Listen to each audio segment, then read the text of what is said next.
हिंदुस्तान में हर झूठा केस लगाने वाली पत्नी खुद को दुनिया की सबसे दुखियारी औरत बताने की कोशिश करती है हर झूठे केस में। और हर पति जो कोई गलती नहीं करके बैठा उसके खिलाफ अपना दावा पेश करती है झूठे केस में कि वो एक दरिंदा है, वो एक निर्दयी पति है। जबकि असलियत इससे जस्ट उल्टी होती है। दुनिया भर का झूठ, दुनिया भर के गलत एविडेंसेस, दुनिया भर के गलत गवाह, और यही पति चूक जाते हैं। बस शुरू में धड़ाधड़ पतियों पे केस लगाए जाते हैं, कहीं पुलिस आ रही है, कहीं कोर्ट से सम्मन आ रहा है, कहीं से कोर्ट से आपको नोटिस आ रहे हैं, इधर भाग रहे हो उधर भाग रहे हो, खुद का डिफेंस मैकेनिज्म ऑन करते हो। आपको इतना तेज अटैक दिया जाता है कि आप भूल जाते हैं कि इन बातों को भी नोटिस कर लें, जिसकी वजह से आपको मेंटेनेंस नहीं देना पड़े। जो एक तरीके आजकल के टाइम में झूठी पत्नियों के द्वारा लगाए गए केसेस में सबसे बड़ी प्रताड़ना बन गया है। पति खुशी खुशी अपनी पत्नी को रखना चाहता है, या उसे खुशी खुशी अगर नहीं रहना है तो तलाक देने को भी तैयार है, मगर उसके बावजूद भी पता नहीं क्या सिस्टम डेवलप कर दिया गया है कि जहां शांति से दोनों अलग हो सकते हैं, वहां पत्नियां सिर्फ और सिर्फ एक्सटॉर्शन के झूठे केसेस बनाती है और उसके बाद पति की ऐसी की तैसी करने में लग जाती है, उसके घर वालों समेत।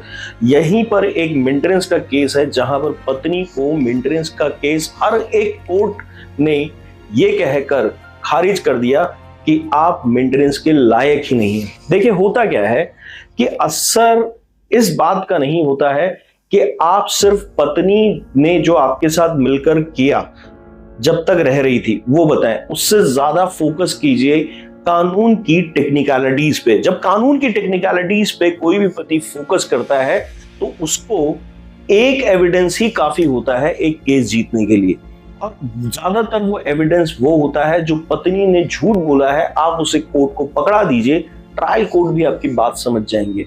इस केस में यही हुआ था। इस केस को हम अब समझते हैं, पर उससे पहले एक इंपॉर्टेंट बात कि इसी तरह हम भी इन्हीं टेक्निकल प्रोसीजर्स को आपको समझाना चाहते हैं। एक लीगल अवेयरनेस प्रोग्राम के थ्रू एक अवेकनिंग आप में क्रिएट करना चाहते हैं, और ये हमारे कोर्सेज के थ्रू आप हमें समझने के लिए जुड़ सकते हैं। देखिए होता क्या है कि आप एक व्यस्त जिंदगी में जी रहे हैं और वहां पर भागदौड़ जैसा माहौल है। आप अपने केस को कभी टाइम दे पाते हैं, कभी नहीं दे पाते हैं। आपकी जिंदगी आसानी से चल नहीं पा रही होती इन केसेस की वजह से। ये सुलभता हमारे कोर्सेज के थ्रू है। आप अपनी जिंदगी बेहतरीन तरीके से जिए और साथ में अपने केसेस के को भी हमारे कोर्सेज के थ्रू बेहतरीन तरीके से लड़ सकते हैं। हम आपको कोर्ट रेडी फॉर्मेट पर काफी कुछ रेडी करवाते हैं हमारी कमिटेड टीम के थ्रू, और आपके तहत बहुत सारे लोगों ने इनको ज्वाइन किया है। रिजल्ट्स जबरदस्त आ रहे हैं। उन्हें अपने केस में जो मजबूती मिली है उसका बहुत बड़ा फायदा आज आपको देखने को मिल सकता है कि काफ़ी लोग अब आगे आकर हमारे पॉडकास्ट के थ्रू या अपने जजमेंट्स हमें देकर, जो कि उनकी प्राइवेसी के कॉन्ट्रैक्ट के बाहर आके वो लोग दे रहे हैं कि भाई आप दिखाइए, लोगों को बताइए। और इस तरह की एक सीरीज अभी हमने शुरू भी कर दी है, और ये हमारी सफलता के बारे में वो भी चाहते हैं कि आप जैसे लोगों को पता लगे, अवेयरनेस है। तो अगर आप भी इन मजबूत लोगों के बीच में आना चाहते हैं और अपने आप को मजबूत फील कराना चाहते हैं, तो हमारे कोर्सेज सिर्फ इसी चीज के लिए बने हैं कि आप अपने केस के अंदर एक मजबूत स्थिति पैदा कर सकें और जल्दी से जल्दी कम से कम टाइम और कम से कम पैसा खर्च करके बाहर आ सकें। अगर आपको ये कोर्सेज ज्वाइन करने हैं तो legaleaglerz.com हमारी वेबसाइट है, वहाँ रजिस्ट्रेशन करके आप बाकायदा ये कोर्सेज ज्वाइन कर सकते हैं। अगर आपको कोई कानूनी समस्या का सामना करना पड़ रहा है इस वक्त और आप मुझसे समाधान चाहते हैं, तो दिए गए व्हाट्सएप नंबर से कांटेक्ट करके या फिर legaleaglerz.com पे अपना अपॉइंटमेंट बुक कर सकते हैं, फिर आपसे बात होगी। मैटर क्या था, अब हम इस जजमेंट को समझ लेते हैं। देखिए पत्नी जो थी उसने बड़ा धुआंधार तरीके से पति और उसके सारे घर वालों को अलग अलग केसेस में फंसा रखा। ऐसा ही एक केस 125 CRPC का था जिसके अंदर पति को डायरेक्ट निचोड़ा जा रहा था, झूठा केस लगा दिए। पर ऐसे में पति ये समझाने में माननीय ट्रायल कोर्ट को सफल रहा कि भाई ये जो मैटर है ये इतना मुश्किल नहीं है। क्यों? क्योंकि उसने पत्नी की एक गलती ढूंढ निकाली। वो ये थी कि एक्सिस बैंक में वो एक अकाउंट होल्ड करती थी और रजनीश वर्सेस नेहा का जो एफिडेविट लगता है उसमें कंसीलमेंट किया, मतलब छेड़छाड़ की या फिर उसमें एक दुष्प्रभाव क्रिएट किया। क्या हुआ कि वहां पर उसने ये बात छिपा ली, और फिर उसके पीछे एक और मजबूत कारण था जो अभी मैं आगे आपको बताता हूं।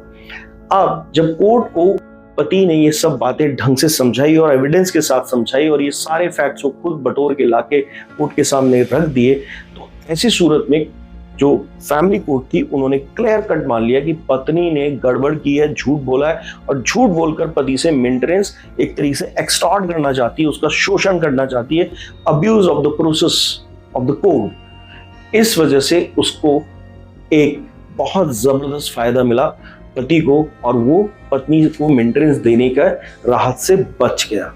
पर यहां तक पत्नी नहीं रुकी, उसने भी चैन की सांस नहीं ली। वो तुरंत हाईकोर्ट भागी, पंजाब हरियाणा हाईकोर्ट, और तुरंत वहां जाकर इस फैसले के खिलाफ अपील कर दी। गलत फैसला है जी, बिल्कुल सही नहीं है, इसके अंदर मेरे पति को मुझे मेंटेनेंस देना ही पड़ेगा। ऐसे सूरत में पति साहब ने वहां फिर दलील पेश की। उन्होंने कहा साहब, जिस एक्सिस बैंक के अकाउंट की मैं बात कर रहा हूं उसके अंदर पत्नी की अच्छी खासी सैलरी आती है। दूसरी बात, उसने अपनी एजुकेशनल क्वालिफिकेशन भी छुपाई थी क्योंकि वो एक BA, MA और MA बंदी थी और उसके अलावा भी उसके पास 2-3 अलग अलग प्रोफेशनल डिग्रीज थी, जिससे साफ लगता था वो एक हाईली क्वालिफाइड महिला है। और इससे भी खतरनाक बात माननीय हाई कोर्ट के सामने निकल कर आई कि वो इस वक्त एक अच्छी खासी खुद की जिंदगी जी पा रही है, खुद कमा के अपनी इन डिग्रीज की वजह से। और ना केवल इतना, बल्कि वो बाद में पति ये भी एविडेंस लेके आ गया कि वो एक बिजनेस चला रही है अपनी माँ के नाम से, जिसके सारी प्रॉफिट की हिस्सेदार वो अकेली खुद है। और इसके भी एविडेंस लाके पति ने कोर्ट के सामने रख दिए और इतनी मजबूत स्थिति से अपनी पत्नी को घेरा कि माननीय हाई कोर्ट पंजाब हरियाणा इस बात के लिए पूरी तरह से सहमत हुए पति से कि ये बात तो बिल्कुल सही है भाई, कि कम से कम कोर्ट में तो झूठ ना बोले पत्नी। और क्योंकि पत्नी ने जबरदस्ती ये दावेदारी अपनी बराबर बनाए रखी और कोर्ट जो फैमिली कोर्ट थे उनके ऑर्डर को इम्पंज्ड ऑर्डर यानी कि एक मनमाना या गलत ऑर्डर बताते हुए यहाँ पर दावा पेश किया। ना केवल इन्होंने कोर्ट का वैल्यूएबल टाइम और मनी खराब किया, बल्कि अपनी बात गलत होते हुए भी, अपनी गलती न मानते हुए भी अपील में आ गई, जबकि इनकी पूरी बात फैमिली कोर्ट के सामने खुल चुकी थी। तो दोस्तों, यहां पर एक सीख सबसे जरूरी क्या, वो ये कि आपको केस में स्टोरी नहीं सुनानी है। आपकी पत्नी ने आपके साथ बहुत कुछ किया है, पर आपके पास सिंगल पीस ऑफ डॉक्यूमेंट भी एविडेंस के फॉर्म में है। गलत चीज आपकी पत्नी ने की है तो रिजल्ट आपके पक्ष में आएगा। आपको ये फायदा लेना आना चाहिए और यही तरीका जो इस पति ने अपनाया वो आप भी ले सकते हैं। वीडियो अच्छा लगा लाइक करें, शेयर करें, सब्सक्राइब करें। धन्यवाद।